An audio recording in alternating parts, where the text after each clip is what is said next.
বড়োয়ায় উন্নয়নের পাঁচালীর প্রচার অভিযান।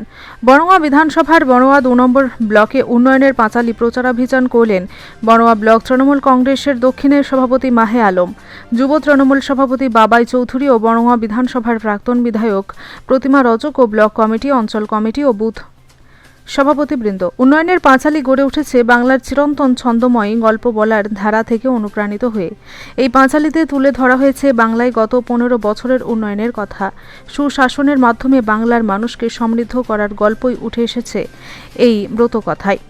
এই পাঁচালী প্রচার অভিযান থেকে জানা গেছে, মহিলারা ঘরে ঘরে পাঁচালী পড়েন পরিবারের মঙ্গল কামনায়। আর মুখ্যমন্ত্রী মমতা বন্দ্যোপাধ্যায় বাস্তবে বাংলায় কি অবদান রেখেছেন তারই ডকুমেন্টারি জনগণের কাছে পৌঁছে দিচ্ছেন। দেখুন, আমাদের মানবিক মুখ্যমন্ত্রী মমতা বন্দ্যোপাধ্যায় এবং আমাদের নেতা অভিষেক বন্দ্যোপাধ্যায়ের নির্দেশ মতো পশ্চিমবঙ্গের প্রতিটা বুথে উন্নয়নের সংলাপ কর্মসূচি শুরু হয়েছে। ঠিক একইভাবে আজকে প্রতিটা বিধানসভায় 3টে করে টিম গঠন করা হয়েছে, যে টিম প্রতিটি পঞ্চায়েত এলাকায় প্রতিটা বুথকে তারা ভিজিট করবে এবং মানুষের সাথে জনসংযোগ করবে। যে যে কর্মসূচি শিডিউল হিসাবে রয়েছে সেগুলো ফুলফিল করা, এটা আমাদের মূল দায়িত্ব। আজকে আমরা বড়ুয়া 2 জিপির আন্ডারে প্রথমে পচিপাড়া গ্রাম থেকে আমরা শুরু করেছি।